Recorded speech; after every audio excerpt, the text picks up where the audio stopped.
बातमी ठाण्यातून आहे। ठाण्यातील गुंड मयूर शिंदेची भाजपमध्ये घरवापसी झाली आहे। गुंड मयूर शिंदेवर गंभीर गुन्हे दाखल करण्यात आले।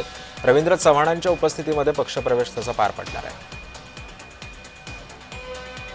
त्यामुळे ठाण्यामध्ये गुंड मयूर शिंदेवर गंभीर गुन्हे दाखल आहेत आणि त्यानंतर त्याची भाजपमध्ये घरवापसी होतीये।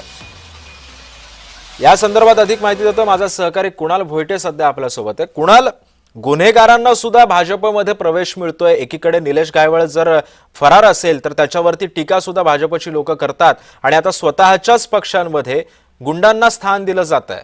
काय माहिती आहे? सिद्धेश, एकंदरीत पाहायचं झालं तर मागील अनेक दिवसांपासून भाजप अशाच गोष्टींमध्ये चर्चेत आहे। कारण पालघर मधल्या साधू हत्याकांडामधला जो आरोपी होता किंवा ज्याच्यावरती टीका करण्यात आली होती अशाला देखील भाजपमध्ये प्रवेश दिला होता आणि आता हा ठाण्यातला पक्षप्रवेश घेत आहेत। मयूर शिंदे हा 2019 पासून महाविकास आघाडीमध्ये सक्रिय होता। राष्ट्रवादी शरदचंद्र पवार पक्षामध्ये तो होता आणि आता त्यांनी त्या पक्षाला रामराम करत पुन्हा एकदा भाजपमध्ये येण्याचा निर्णय घेतलेला आहे। मात्र भाजपने या संदर्भातली गुन्हेगारी पार्श्वभूमी तपासलेली नाहीये का? कारण गृहमंत्री देखील भाजपचे आहेत। मात्र ज्यावेळेस आम्ही संजय केळकर आणि संदीप लेले जे जिल्हाध्यक्ष त्यांच्याशी संपर्क साधला त्यावेळेस त्यांचं असं म्हणणं आहे की हे गंभीर गुन्हे नाहीयेत। तर मग गुन्हे कोणत्या स्वरूपाचे गंभीर आहेत असं भाजपला वाटतं?